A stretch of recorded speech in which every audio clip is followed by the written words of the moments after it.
Hello students, non alignment movement की जो हमारी व्याख्यान की श्रृंखला चल रही है गुट निरपेक्ष आंदोलन की, आज की क्लास के अंदर हम ये देखेंगे कि गुट निरपेक्ष आंदोलन ने है ना अपने आप को आगे बढ़ाने के लिए या अपने जो आइडियोलॉजी है या जो उनका जो सार है या जिन मुद्दों को जिन इश्यूज़ को लेकर के वो चल रहे हैं, जिस आइडियोलॉजी को लेकर के वो चल रहे हैं, उसको आगे परिचालित करने के लिए उन्होंने किन प्रकार की संस्थाओं की स्थापना की है, किस प्रकार के रेगुलेटरी सिस्टम को अपनाया।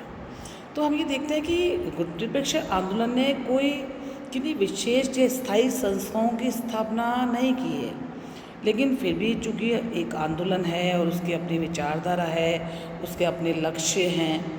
अब उनकी तो उसको आगे बढ़ाने के लिए उन्होंने और संयुक्त राष्ट्र संघ के या अगर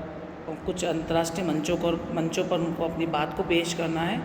अपने आंदोलन को आगे प्रगति देनी है, तो ये आवश्यक था कि वो इन्हीं प्रकार की संस्थाओं को विकसित करें। तो इसके लिए उन्होंने दो प्रकार के संस्था अपनाई। पहला, जिसको उन्होंने कोऑर्डिनेशन ब्यूरो यानी कि समन्वय ब्यूरो का नाम दिया, और दूसरा उन्होंने सम्मेलन रखे, कॉन्फ्रेंसेस रखी, वो जिनमें और ये सम्मेलन दो प्रकार के रखे कि पहला तो था जहाँ गुट निरपेक्ष देशों के जो विदेश मंत्री हैं वो जुड़ेंगे, और दूसरे थे शिखर सम्मेलन, जिन्हें हम समिट कॉन्फ्रेंसेस का नाम दे सकते हैं। तो हम कुल मिला करके देखते हैं कि इस प्रकार गुट निरपेक्ष आंदोलन में तीन प्रकार की संस्थाओं का विकास हुआ। पहला हो गया कोऑर्डिनेशन ब्यूरो, जिसे हम समन्वय ब्यूरो कहते हैं। दूसरा गुट निरपेक्ष देशों के जो विदेश मंत्री हैं उनका सम्मेलन, और तीसरा शिखर सम्मेलन। सबसे पहले हम ये देखते हैं कि ये जो कोऑर्डिनेशन ब्यूरो बनाया था ये क्या था। अब गुट निरपेक्ष देशों के जो भी हैं उन पर निरंतर विचार विमर्श करने के लिए उनको एक ब्यूरो तो बनाना ही था कि जहाँ पे सभी देश अपनी बातों का एक दूसरे से आदान प्रदान कर सके, और जो भी कार्य करें उनमें कोऑर्डिनेशन के लिए एक केंद्र की स्थापना आवश्यक थी। ये जो समन्वय ब्यूरो बनाया गया था गुट निरपेक्ष आंदोलन के द्वारा, इसे वो लोग गुट निरपेक्ष आंदोलन की कार्यकारी भुजा भी कहते थे, जो कि एक वर्किंग हैंड की तरह काम करती थी। और ये जो समन्वय ब्यूरो था, इसकी जो स्वरूप था वो एक समिति की भांति था, जो गुट निरपेक्ष देशों के जो भी सम्मेलन होंगे उनके लिए मसौदे तैयार करेगी कि किन जो भी सम्मेलन होंगे उनमें किन मुद्दों पर विचार किया जाएगा। और साथ ही साथ ये जो यूनाइटेड नेशंस का या जो भी और भी हमारे अंतर्राष्ट्रीय मंच होंगे उनमें किस प्रकार की कार्रवाई के लिए मसौदे तैयार किए जाएंगे, ये यहाँ पर डिसाइड होता था। सर्वप्रथम जो समन्वय ब्यूरो बना उसमें शुरुआती था वो उसमें 17 सदस्यों को सर्वसम्मति से नामजद किया गया था, और धीरे धीरे हम देखते हैं कि इसकी सदस्य संख्या बढ़ करके मैक्सिमम 66 तक हो गई है, और इन सदस्यों का निर्वाचन भी होता है। और एशिया, अफ्रीका, लैटिन अमेरिका या कुछ यूरोप के जो भी देश शामिल हैं उनका एक निश्चित संख्या निर्धारित इसमें कर रखी है। तो पहला हमने देखा कि कोऑर्डिनेशन का जो एक ब्यूरो बनाया गया, ये गुट निरपेक्ष आंदोलन की एक प्रमुख संस्था के रूप में हम इसको देख सकते हैं। दूसरा स्तर पे अगर हम आते हैं तो देखते हैं जो हमने आपको बताया था सम्मेलन के बारे में, कि सम्मेलन दो प्रकार के होंगे। सब वो कि एक तो विदेश मंत्रियों का, उनके जो भी मेंबर्स हैं उनके विदेश मंत्री सम्मेलन करेंगे, और दूसरे होंगे शिखर सम्मेलन। सबसे पहले हम देखते हैं कि जो मंत्री स्तरों का या विदेश मंत्रियों का सम्मेलन था, यहाँ पे व्यवस्था किस प्रकार होती थी। तो हम देखते हैं कि इस प्रकार का सम्मेलन का जो स्तर था, यहाँ पे जो मिनिस्टर लेवल या फॉरेन मिनिस्टर्स के थे वो आपस यहाँ पर इकट्ठे होते भाग लेते हैं, और यहाँ पे इन लोगों के कुछ कार्य भी निर्धारित थे कि गुट निरपेक्ष देशों के शिखर सम्मेलन के लिए जो एक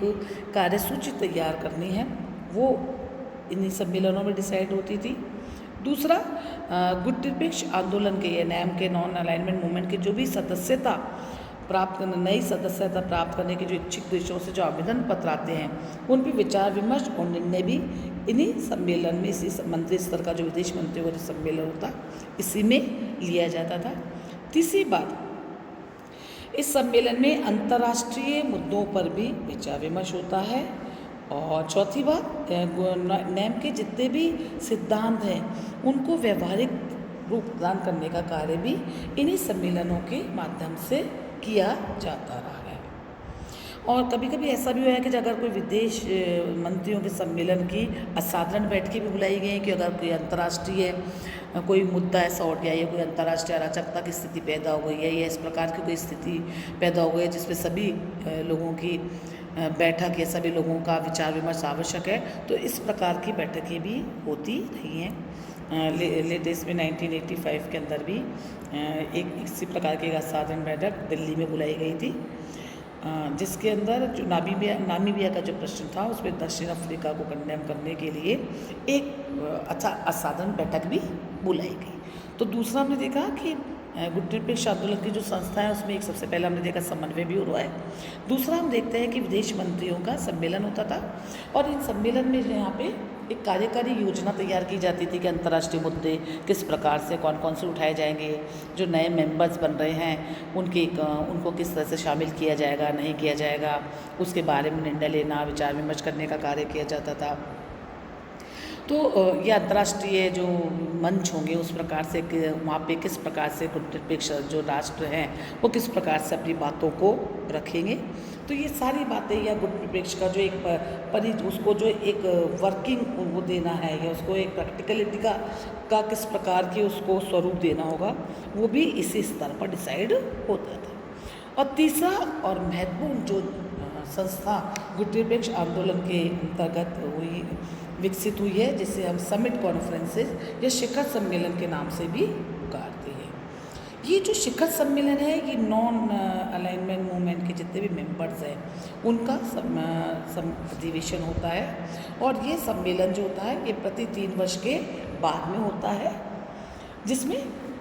सभी देशों के मुखिया या शासन के जो अध्यक्ष हैं वे भाग लेते हैं।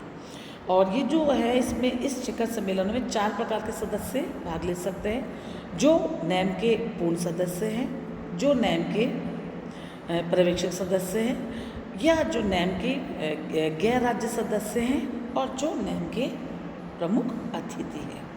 अब इन शिखर सम्मेलन में जो भी निर्णय लिए जाते हैं, जो तीसरी संस्था जिस पर हम चर्चा कर रहे हैं, यहाँ सभी निर्णय सर्वसामान्य सबकी सर्वसम्मति से कंसेंसस से होते हैं। और हम देखते हैं कि गुटनिरपेक्ष आंदोलन की जो लोकप्रियता बढ़ी है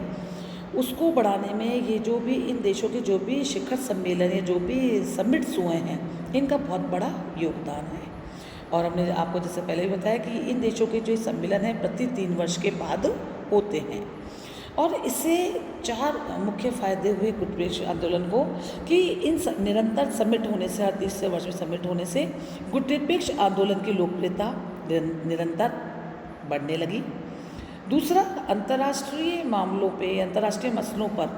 गुटनिरपेक्ष देशों का जो भी एक दृष्टिकोण है वो स्पष्ट रूप से अभिव्यक्त होता हुआ दिखने लगा, या उनकी जो भी सोच है वो एक संगठित रूप में विश्व पटल पर दिखाई देने लगी। तीसरी बात, गुटनिरपेक्ष देशों में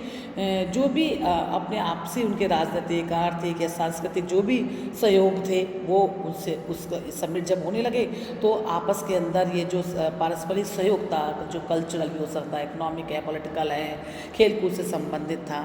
ये आपस में एक दूसरे से इनमें शेयरिंग होने लगी। इससे पूरे अंतर्राष्ट्रीय में सोसाइटी के अंदर एक ऐसा मैसेज गया कि नॉन अलाइन मूवमेंट के जो मेंबर्स हैं ये भी एक प्रमुख शक्ति हैं। और अंत में इसके कारण विश्व के राजनीतिक रंगमंच पर गुटनिरपेक्ष आंदोलन के देशों की जो एक मिली जुली जो एक आवाज़ थी, या पूरा जो अपने आप के अंदर एक पूरा सा एक उन्होंने एक अंतर्राष्ट्रीय रंगमंच पर अपनी जो एक पूरी बात या अपने आप को पूरा तरह से एक संस्था के रूप में जो स्थापित कर लिया था, वो ये इन सम्मेलनों के द्वारा या इन शिखर सम्मेलनों के द्वारा ही हो सका। और इन सम्मेलनों के द्वारा में विश्व राजनीति की अनेक समस्याओं पर बहुत अच्छे से विचार विमर्श हुआ। अनेक जो विश्व की समस्याएं होती उनके संबंध में महत्वपूर्ण सुझाव भी दिए गए। अब तक हम देखते हैं गुटनिरपेक्ष आंदोलनों के 18 शिखर सम्मेलन हो चुके हैं। पहला शिखर सम्मेलन 1961 यानी कि 1961 में यूगोस्लाविया की राजधानी बेलग्रेड में हुआ था, और जो 18वां शिखर सम्मेलन है वो 2019 में अजरबैजान बाकू में संपन्न हुआ। तो हम देखते हैं कि गुटनिरपेक्ष आंदोलन ने प्रकट रूप के अंदर यह बहुत विस्तृत रूप में अपने लिए किन्हीं संस्थाओं को नहीं बनाया, लेकिन फिर भी समन्वय ब्यूरो के रूप में, विदेश मंत्रियों के सम्मेलन के रूप में और शिखर सम्मेलन के रूप में अपने आंदोलन को आगे बढ़ाने के लिए, अपनी आइडियोलॉजी को, अपनी सोच को विश्व रंगमंच पर प्रस्तुत करने के लिए भी उन्होंने कुछ संस्थाओं का विकास किया। धन्यवाद।